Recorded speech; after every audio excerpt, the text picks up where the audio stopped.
y todos estamos aprendiendo, así que unos estamos en un grado, otros en otro. Lo importante es que todos estamos en la escuela del Señor. Es importante entender eso. Dice la Escritura que al que ama a Dios todo le ayuda bien. ¿Y quién ama a Dios? La vida de Cristo, que está en nosotros. Nuestra vieja creación no quiere saber nada. De hecho, hoy no quisiera estar aquí, quisiera estar durmiendo o en otro lado.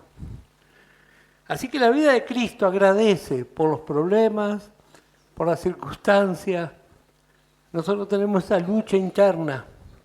La vieja creación llora y la vida de Cristo se ríe. Y eso es lo que nos trae esperanza. Dice Pablo, Cristo en nosotros la esperanza de gloria. Así que ahí es donde se apunta el trato de Dios. La gloria que se va a manifestar en nosotros. A veces lleva años para que entendamos esto. Años. No queremos entender, no queremos aceptar, pero Dios es paciente. Y dice Pablo, el que comenzó la buena obra la va a terminar. Dice. Así que mejor, como tomamos el ejemplo siempre en lo natural, si lo rodea la policía un delincuente, ¿qué es lo mejor? Y levante las manos y ríndase. ¿Para qué va a buscar más problemas? Y así pasa con nosotros. A veces no queremos aceptar la forma de Dios, pero mejor aceptar por las buenas. Vamos a leer el Evangelio de Marcos, capítulo 2. Podemos leer desde el versículo 3 en adelante y leemos en el nombre del Señor Jesucristo. Marcos capítulo 2, verso 3 dice: entonces vinieron a él unos trayendo un paralítico que era cargado por 4, y como no podían acercarse a él a causa de la multitud, descubrieron el techo de donde estaba. Y haciendo una abertura, bajaron el lecho en que yacía el paralítico. Al ver Jesús la fe de ellos, dijo al paralítico: hijo, tus pecados te son perdonados. Qué hermoso cuadro. Siempre vemos, cuando hablamos acerca de la amistad, difícil no pensar en esta porción. Uno totalmente imposibilitado y dice, cargado por 4 amigos. Qué lindo tener amigos y amigas de fe, que cuando estamos en problemas hagan cualquier cosa por ayudarnos. Qué mejor ayuda que llevarnos al Señor en oración, a través de la palabra. Pero ese no es el punto que vamos a ver en esta mañana. Vemos aquí lo que el Señor vio en estos jóvenes. Dice el verso 5, al ver Jesús la fe de ellos. Así que la fe se ve. A veces nos excusamos y queremos hacer entender de que somos de fe, por lo tanto no se ve nada. No, dice, porque lo mío es de fe. Dice. Bueno, pero acá dice que la fe se demuestra en los hechos. De hecho, estamos aquí en esta mañana por la fe, porque creemos lo que dice la palabra de Dios. Y vemos que la fe es visible por nuestras actitudes. Dice la Escritura, de la abundancia del corazón hablan los labios, y nuestros hechos manifiestan cuál es nuestra fe. A veces es fácil hablar, hacer declaraciones, cantar un himno con una letra tremenda. Sí, después vamos a ver qué pasa cuando vienen los hechos. Y así es nuestra vida, permanentemente confrontada. En el libro de los Hechos, para los que toman nota, capítulo 11, y en el verso 23 dice que los que fueron de Jerusalén vieron la gracia de Dios. Así que vemos que hay 2 cosas que se ven. la fe y la gracia. Hechos 11, verso 23, cuando vieron la gracia de Dios, dice. Así que todo esto ve el ojo de la fe. Vemos por medio del ojo de la fe. El ojo natural se pone mal, se enoja, se disgusta, se preocupa. Pero ¿sabe lo bueno de esto? Que por medio de esto descubrimos cuánta carne tengo. Cada uno podemos descubrir cuán carnal somos. Porque esas ideas, esas actitudes no son del espíritu, son de mi carne. Si logramos eso, bienvenida a la prueba. Ahora, si no logramos eso, vamos a estar en algún problema mayor todavía. Recordaba esta mañana, mientras preparaba la palabra, justo encontré un cuaderno donde hacíamos los listados para reunirnos en la pandemia aquí. Y tenía por título aforo. Esa palabra parece tan rara. Y también distancia social. La hermana Mirta había marcado cómo nos íbamos a sentar aquí. Y ya pasó todo eso. Y la palabra de Dios se cumple, dice, los que aman a Dios, todo le ayuda para bien. La vida de Cristo salió fortalecida en los santos de fe. En los santos incrédulos no salió tan fortalecida. De hecho, hay iglesias que no se abrieron nunca más. Bueno, que el Señor realmente nos ayude. Vamos a ver en esta mañana la trayectoria del apóstol Pablo en cuanto a su carrera personal. Y vamos a leer el libro de Filipenses, capítulo 1. Cuando leemos Filipenses todos nos ponemos contentos porque nos sentimos identificados. O todos queremos ser filipenses. ¿Cómo vamos a leer de Corintios? No, de Gálatas tampoco. De Filipenses sí, porque ahí seguramente... Bueno, vamos a ver entonces qué nos enseña la palabra. Sabemos que Pablo estaba prisionero. Lo que no sabemos es cuál de las veces era. Porque unos dicen que fue la última vez que estuvo preso y algunos dicen que fue la primera vez. Así que bueno, ahí hay una duda. Pero no importa, no es tan importante ese punto. Pero vamos a ver lo que dice Pablo a esta asamblea. Esta asamblea era pastoreada por Lucas. Yo había olvidado ese punto. Pastoreada por el hermano Lucas, Filipos. Vamos a leer el capítulo 1 y el versículo 12. Quiero que sepáis, hermanos, que las cosas que me han sucedido han redundado más bien para el progreso del Evangelio. De tal manera que mis prisiones se han hecho patentes en Cristo en todo el pretorio y a todos los demás. Pablo, aquel que dijo, los que aman a Dios, todo nos ayuda para bien, ahora está en una prisión. No era como las prisiones modernas, no había los elementos que hay ahora.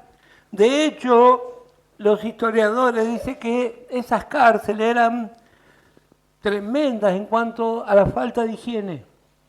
El olor nauseabundo, a las ratas. Ese era el ambiente.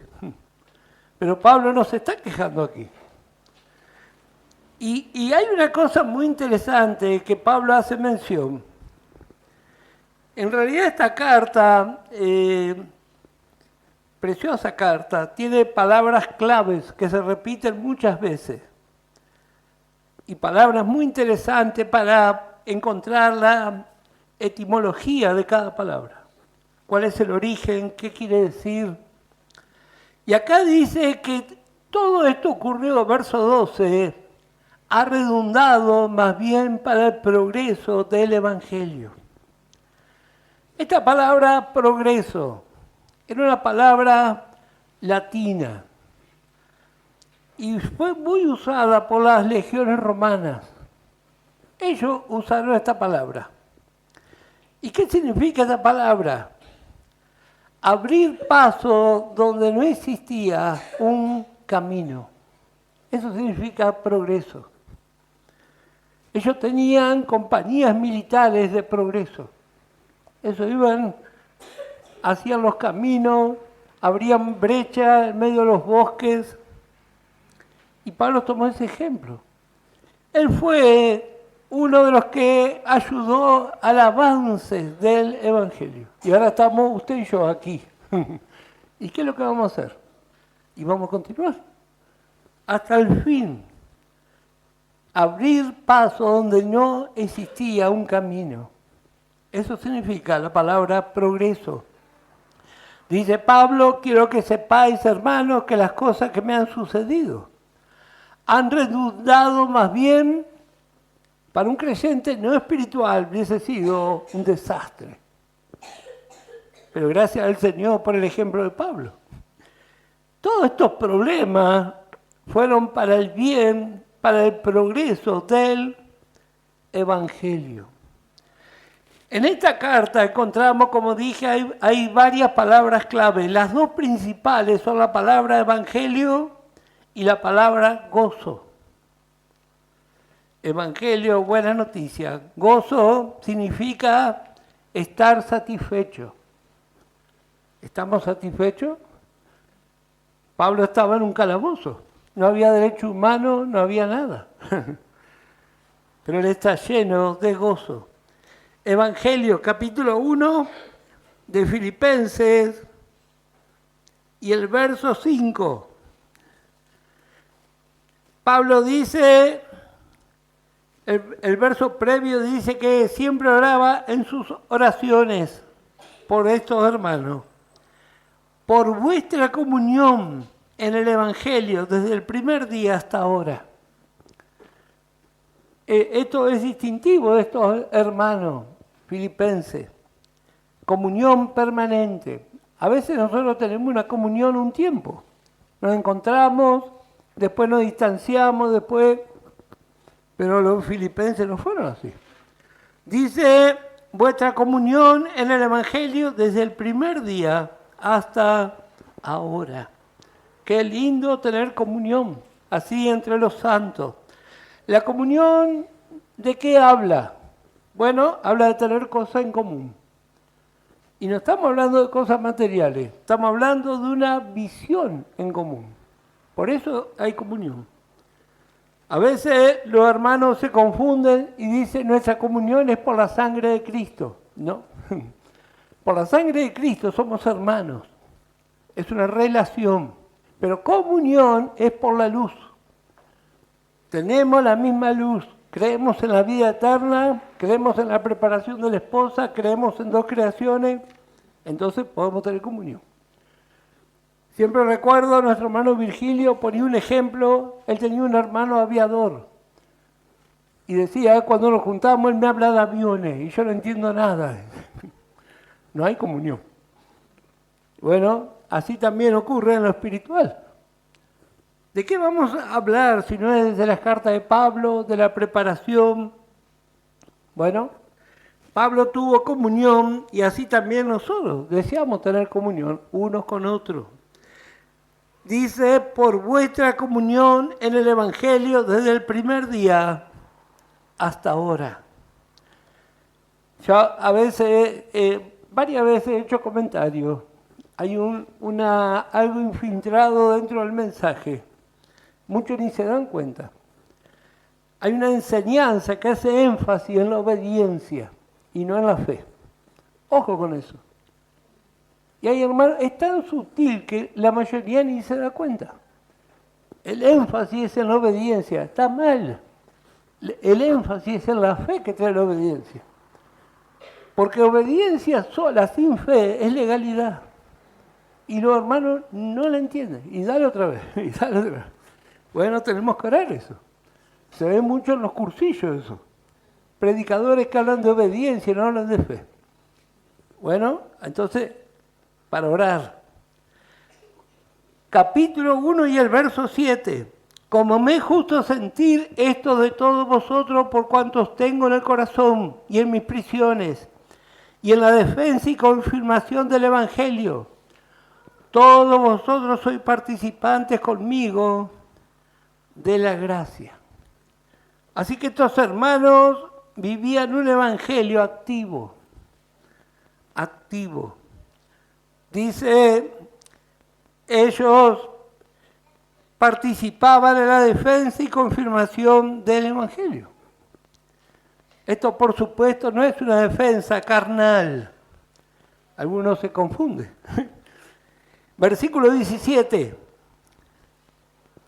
o verso 16, podemos leer también. Los unos anuncian a Cristo por contención, no sinceramente pensando añadir aflicción a mis prisiones. Pero los otros por amor, sabiendo que te he puesto para la defensa del Evangelio. ¿Qué pues? Que no obstante, de todas maneras, o por pretexto o por verdad, Cristo es anunciado y en esto me gozo y me gozaré aún. ¿Por qué Pablo dice esto? Nosotros sabemos por los estudios bíblicos que hay dos evangelios. El evangelio del reino y el evangelio de la gracia. Ya desde el principio viene ensalada. Y Pablo nos hizo problema por eso. Dijo, con tal que Cristo sea predicado, está todo bien. A veces los hermanos se ponen mal, quieren empezar a separar las cosas. Dios va a separar las cosas. Nosotros no. Nuestra parte es orar por los fieles y por los obreros de este evangelio. Dice, versículo 17, pero los otros por amor, sabiendo que estoy puesto para la defensa del evangelio. Un evangelio, dice, de poder. Versículo 27, solamente que os comportéis como es digno del Evangelio de Cristo, para que, o sea que vaya a veros o que esté ausente, oiga de vosotros que estáis firmes en un mismo espíritu, combatiendo unánimes por la fe del Evangelio. Esto implica realmente fe, combatir unánime.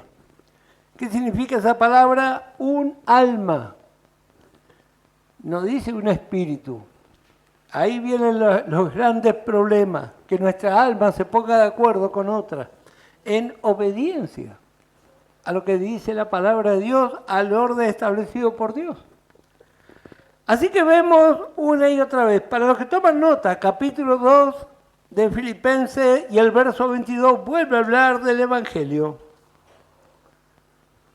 hablando acerca de Timoteo y su relación de respeto.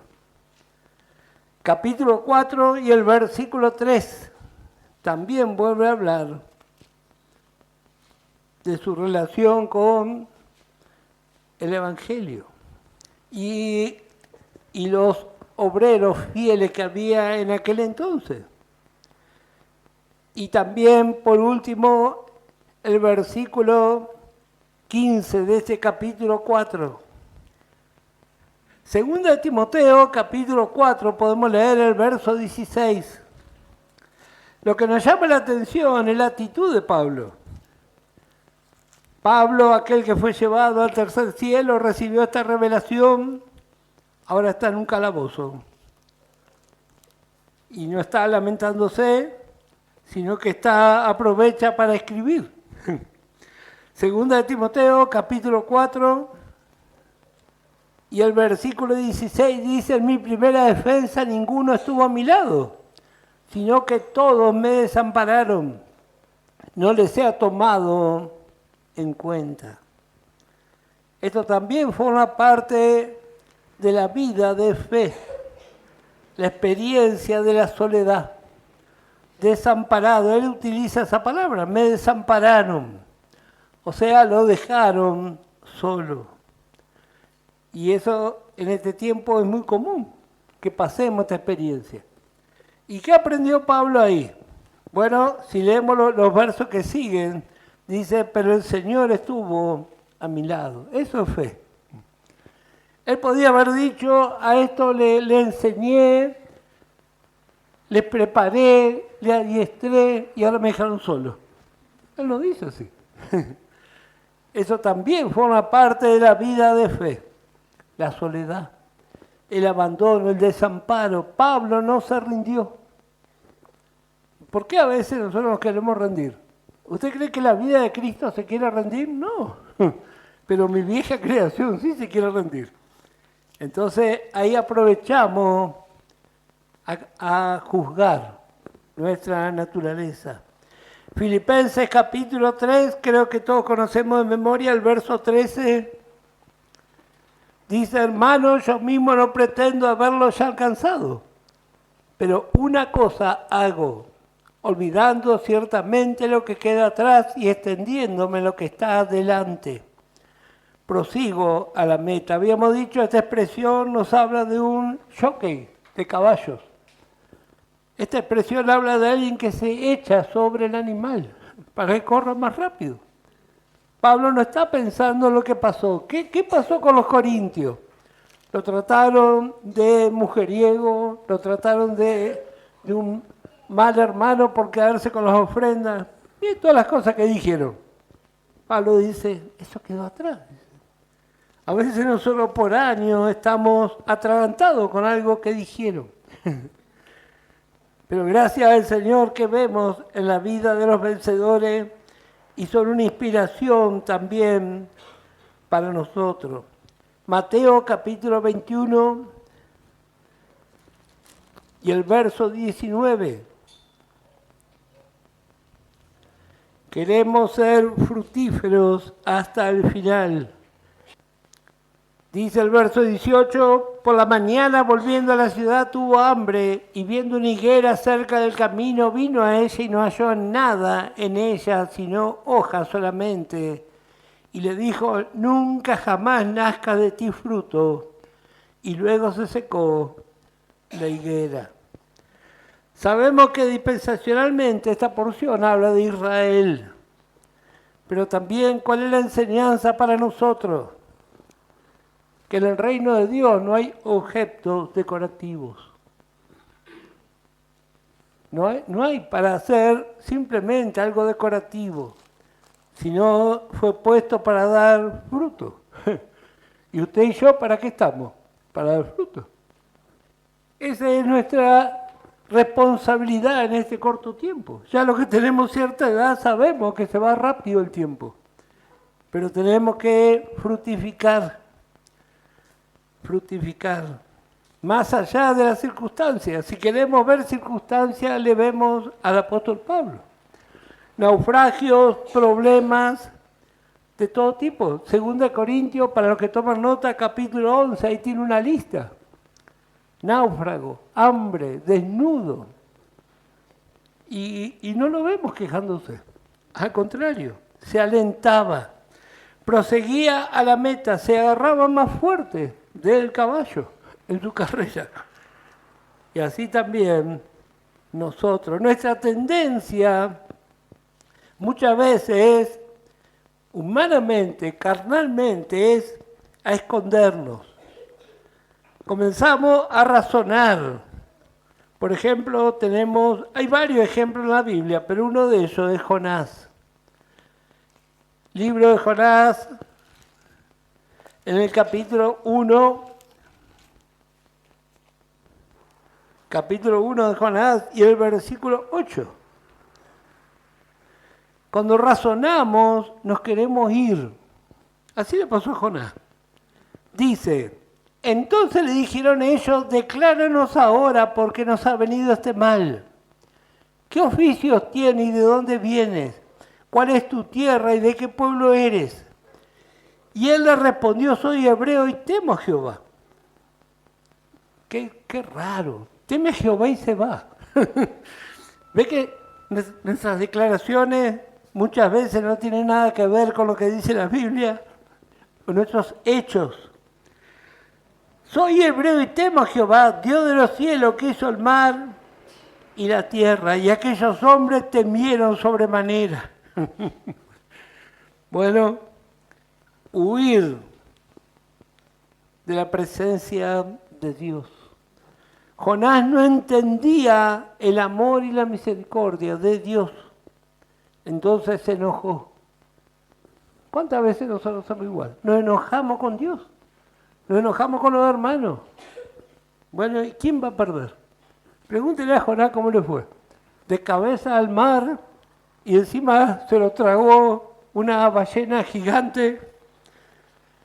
Y a veces, ¿para qué pasar esa circunstancia? Génesis capítulo 3, ¿quién fue el primero que se escondió?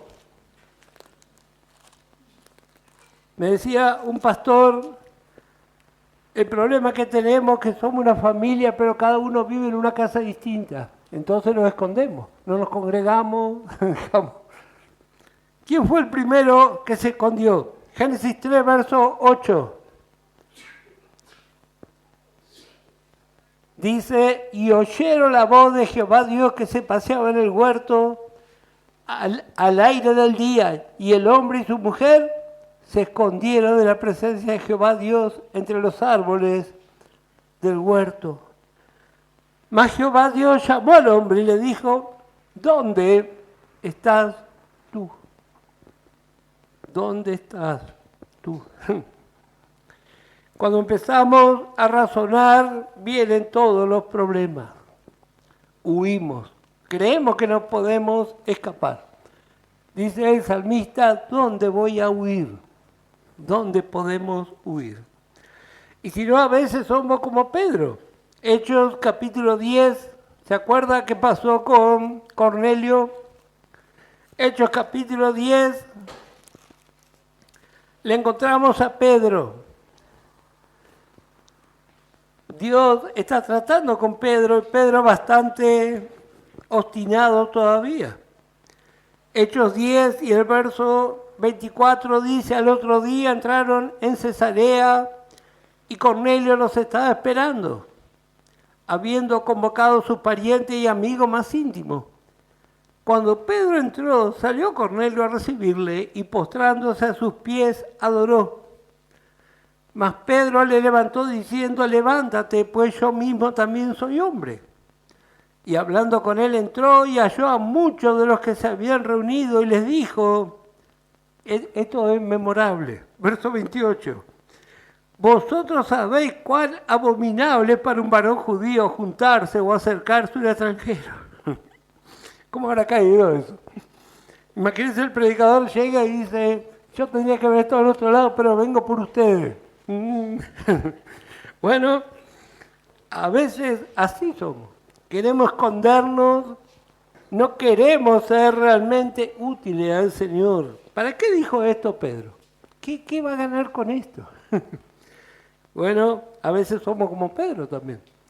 Razonamos, erramos, fracasamos, pero vamos a volver a considerar al apóstol Pablo. Efesios capítulo 3.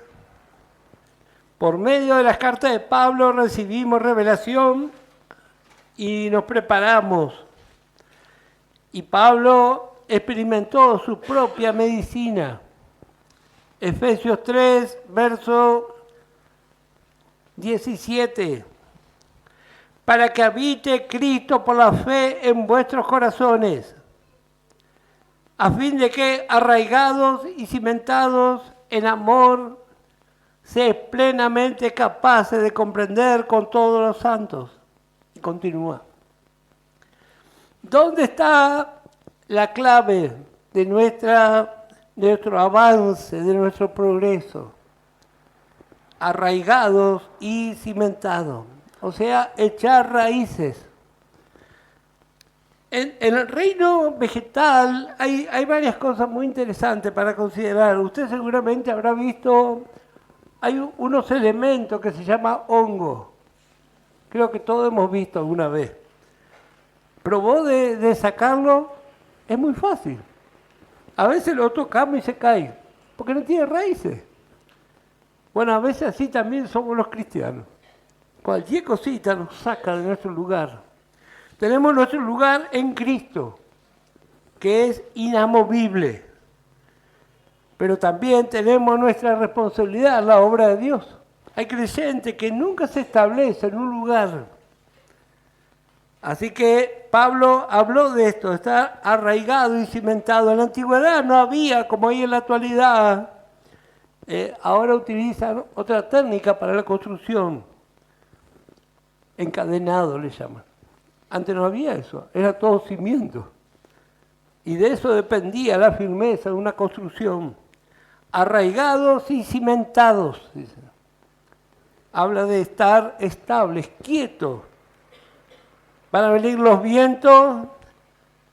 Si un árbol está bien arraigado, se puede llevar a quebrar sus ramas, pero nunca va a caer. Y a veces así también con nosotros. La circunstancia nos rompe todo, pero quedamos ahí. Gracias al Señor. Efesios capítulo 4, verso 14. Para que ya no seamos niños fluctuantes llevados por doquiera de todo viento de doctrina. ¿Ve que hay vientos? ¿Qué problema si no echamos raíces? Pablo se enraizó. ¿Y a dónde nos arraigamos? Nos arraigamos al Señor Jesucristo. Lucas capítulo 8 y el versículo 13. Los de sobre la piedra son los que, habiendo oído, reciben la palabra con gozo, pero estos no tienen raíces. Creen por algún tiempo y en el tiempo de la prueba se apartan. ¿Qué es la raíz? Es la vida oculta. Usted y yo tenemos una vida oculta. Es cuando oramos, cuando leemos la palabra en nuestro hogar. Hay creyentes que no tienen esa vida. Deja la Biblia ahí y se acuerda cuando hay otro culto. Bueno, entonces no va a echar raíces. Tiene que haber una vida oculta. Dice que estos son los que están sobre la piedra. Habiendo oído, reciben la palabra con gozo, pero no tienen raíces. No hay vida oculta. Hay varias porciones que vemos muy interesantes. Por ejemplo, para los que toman nota, Juan capítulo 15, verso 1 al 5. Habla de permanecer, habla de la comunión. Recién explicamos lo que es la comunión. Es mucho más que solamente asistir a un culto cada tanto. Permanecer. Colosenses capítulo 2, uno de los versículos más importantes del Evangelio de la Gracia. Colosenses capítulo 2. Si no lo tiene marcado, márquelo. Márquelo, le va a servir de aquí hasta el día que el Señor nos llame. Colosenses 2, verso 6. Por tanto, de la manera que haber recibido al Señor Jesucristo, anda en Él, arraigados y sobreedificados en Él y confirmados en la fe, así como habéis sido enseñados, abundando en acciones de gracia. Qué hermoso. ¿Cómo es nuestro andar? Y es de fe. Cuando recibimos a Cristo, lo recibimos por fe. ¿Y ahora qué vamos a hacer? Para crecer, ¿qué vamos a hacer? Y escuchamos la palabra con fe también, creemos. Y eso nos va a llevar a arraigarnos y sobreedificarnos en Él, confirmados en la fe. Qué hermoso al pasar los años encontrar hermanas y hermanos que por años, muchos años, hemos servido en el Evangelio. Qué hermoso. Y así también nuestros jóvenes. Puede establecer, echar sus raíces. En lo natural, los que han hecho herboristería o han preparado plantas, ¿qué es lo más común? Que se pone primeramente en una maceta y luego se va trasplantando a otra maceta. Bueno, así es nuestra vida también, de maceta en maceta, vamos creciendo. Nos vamos desarrollando. Volvemos a Efesios. Efesios capítulo 4 y el versículo 15. El verso 14, habíamos leído, habla de los vientos que vienen. Y dice el verso 15, sino que siguiendo la verdad en amor, crezcamos en todo en aquel que es la cabeza, esto es Cristo. Una y otra vez vemos que nuestras raíces son en Cristo, no en las religiones, ni siquiera en la doctrina, sino en Cristo. Qué importante entender así. Ahora, ¿por qué decimos que nuestras raíces son en Cristo? Vamos a ver al libro de Génesis, capítulo 1. En el capítulo 1 de Génesis vemos los días de la creación. ¿Se acuerdan cuando estudiamos Génesis? Vimos, por ejemplo, capítulo 1 de Génesis, el versículo 9. Dijo también Dios, júntense las aguas que están debajo de los cielos en un lugar y descúbrase lo seco. Y fue así. Y llamó Dios a lo seco tierra. Y a la reunión de las aguas llamó mares. Y vio Dios que era bueno. Después dijo Dios, produzca la tierra hierba verde, hierba que dé semilla, árbol de fruto que dé fruto según su género, que su semilla esté en él sobre la tierra. Y fue así. Produjo pues la tierra hierba verde, hierba que da semilla según su naturaleza, y árbol que da fruto, cuya semilla está en él según su género. Y vio Dios que era bueno. Y fue la tarde y la mañana, el día tercero. ¿De qué habla esta tierra que estaba bajo agua? De Cristo. Porque dice que fue al tercer día. Y esto nos recuerda la cruz. El Señor, el juicio de Dios cayó sobre él. Pero luego dice que Dios ordenó que esa tierra se viera. Hace 2000 años que el Evangelio se predica. Y esa tierra, dice, produce vida. Por eso es tan grato estar arraigados a Él. Este privilegio de pertenecer al huerto de Dios. Así que vemos que esta tierra de que habla la Escritura no es otro que Cristo mismo. En el Salmo 1, del verso 1 al 3, para los que toman nota, vemos otro secreto. Dice, sembrados junto a las aguas. Esto habla de un lugar de congregación. De congregación. Qué hermoso. Los árboles en lo natural tienen algunos enemigos. Por ejemplo, podemos leer Colosenses capítulo 2, verso 8. Ahí Pablo habla de algunos enemigos que hacen trastabillar nuestra fe. Colosenses capítulo 2.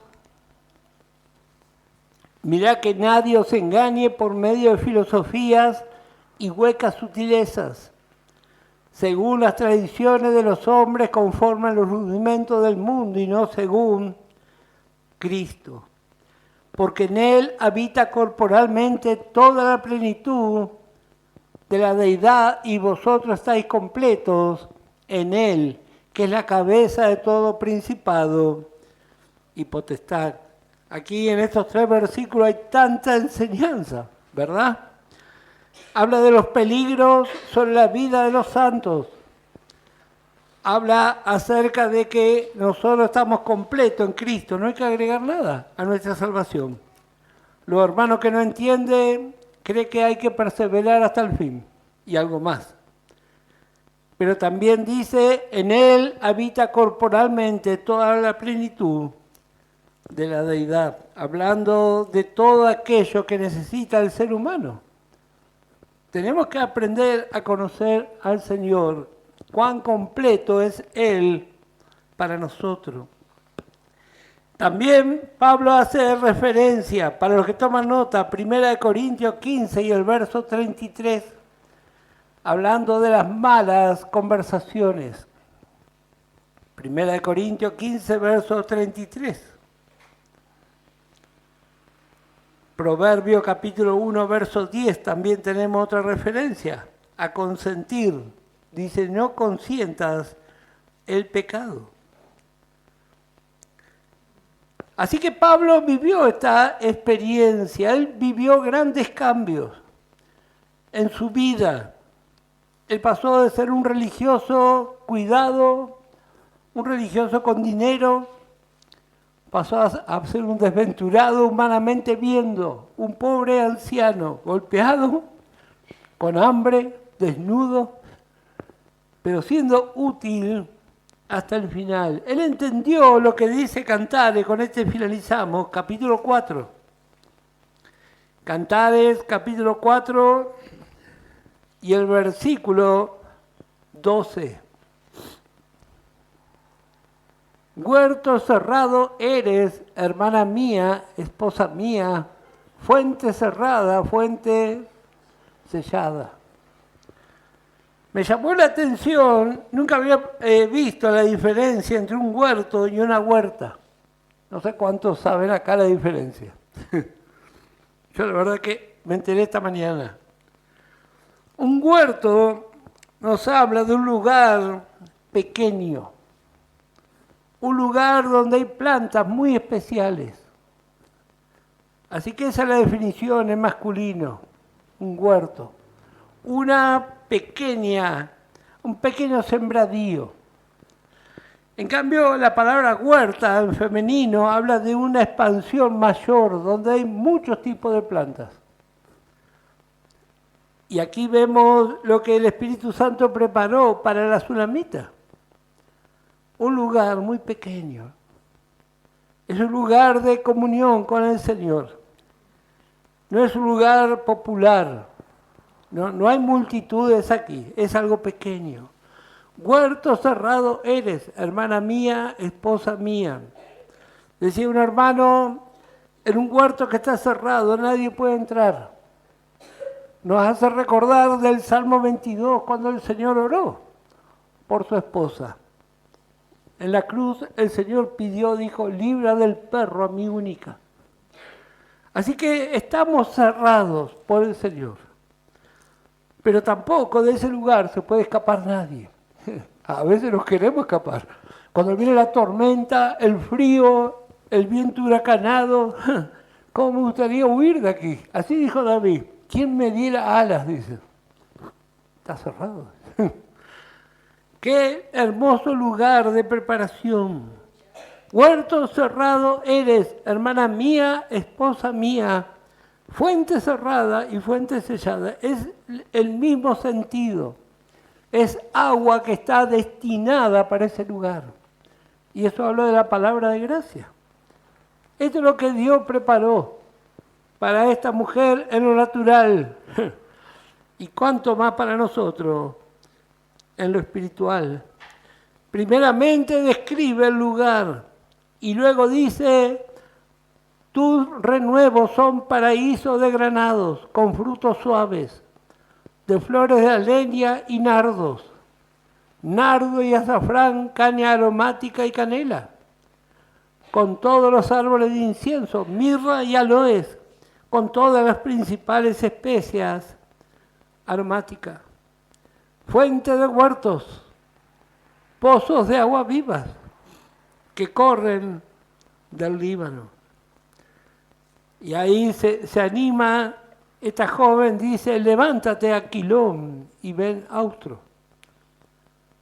Soplad en mi huerto, despréndanse sus aromas. Venga mi amado a su huerto y coma de su dulce fruta. Pablo es un buen ejemplo. Él, estando en esa prisión, en ningún momento se quejó ni se lamentó. Él tenía esta luz de parte de Dios. Y usted y yo también. Por eso agradecemos al Señor por la circunstancia, por la experiencia, pero sobre todo por la palabra de Dios que nos alienta y nos sostiene. ¿Qué hacemos cada uno de nosotros por el progreso del Evangelio? A veces pensamos que ya está. No. A veces hablamos del error, como está por todos lados, y nosotros tenemos la verdad. ¿Qué es lo que vamos a hacer? Que el Señor les bendiga ricamente.